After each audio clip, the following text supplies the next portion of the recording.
Hello प्यारे विद्यार्थियों, समा अकेडमी की यूट्यूब चैनल पर आपका हार्दिक स्वागत है। आज हम आकलन फर्स्ट को हल करेंगे। पहला प्रश्न है, दिए गए शब्दों के तीन तीन पर्यायवाची लिखिए। जैसे सुमन, सुमन का गुलाब, कुसुम, मालती, यानी तीन पर्यायवाची हो गए। फिर है सूर्य, सूर्य का भानु, दिनकर, दिवाकर, दिन, दिवस, प्रभात, प्रकाश, पेड़ के, वृक्ष, तरु, पादप, ये इसके हो गए पर्यायवाची। अगर आपने अभी तक चैनल को सब्सक्राइब नहीं किया तो प्लीज चैनल को सब्सक्राइब जरूर करें। अगला प्रश्न अपना, सही विकल्प द्वारा रिक्त स्थान की पूर्ति करें। कमरे में यानी अच्छाई और अच्छी में से लिखना था। अच्छी किताबें भरी पड़ी है तो अपने आ जाएगा अच्छी। राहुल पेड़ की ऊंचाई देखकर दंग रह गया तो ऊंचाई भरना है। लहलाती फसल देखकर किसान बहुत खुश था तो खुश भरना है। धीरे धीरे परेशान फिर से पढ़ाई में रम गया तो यहां पे आ जाएगा खालिस्तान में पढ़ाई।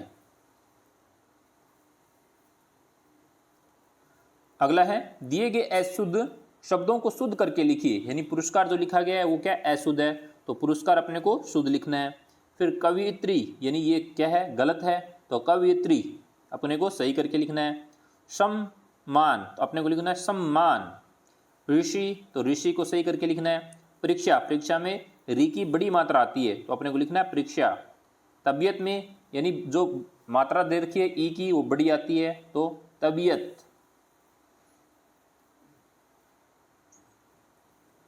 अगला प्रश्न है, दिए गए वाक्यों को सही क्रम में लिखिए। चंद्र होशियार है पढ़ने में तो इनको सही करके लिखना है चंद्र पढ़ने में होशियार है। अगला है, आएगा मोहित कल अलवर से तो मोहित कल अलवर से आएगा।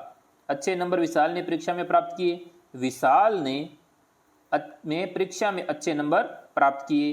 अंकिता है खुश मिजाज तो अंकिता खुश मिजाज है। तो इस तरीके से आपको इनको सही क्रम में लिखना है। अगला है, निम्नलिखित शब्दों का अर्थ लिखिए। प्रेरक यानी प्रेरित करने वाला। गणितज्ञ यानी गणित शास्त्री यानी जो गणित को अच्छा जानता हो, जानकार हो। महत्वपूर्ण यानी आवश्यक। अगला प्रश्न है, दिए गए गद्यांश को पढ़कर सही विकल्प चुनिए। हमारा भारत देश विश्व का 7वां सबसे बड़ा देश है। इस देश पर प्रकृति ने अपना भरपूर प्रेम और सौंदर्य लुटाया है। उत्तर में महान हिमालय जैसा विश्व का सबसे ऊंचा पर्वत खड़ा है।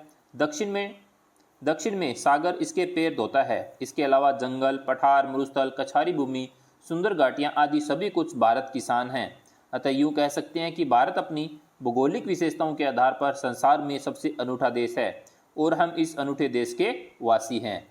तो ये इस तरीके से एक आपको गद्यांश दे रखा है। अब अपने को इन प्रश्नों के जवाब देने हैं। पहला है, भारत विश्व का सबसे बड़ा देश है। कौन सा? 7वां। विश्व का सबसे ऊंचा पर्वत है हिमालय।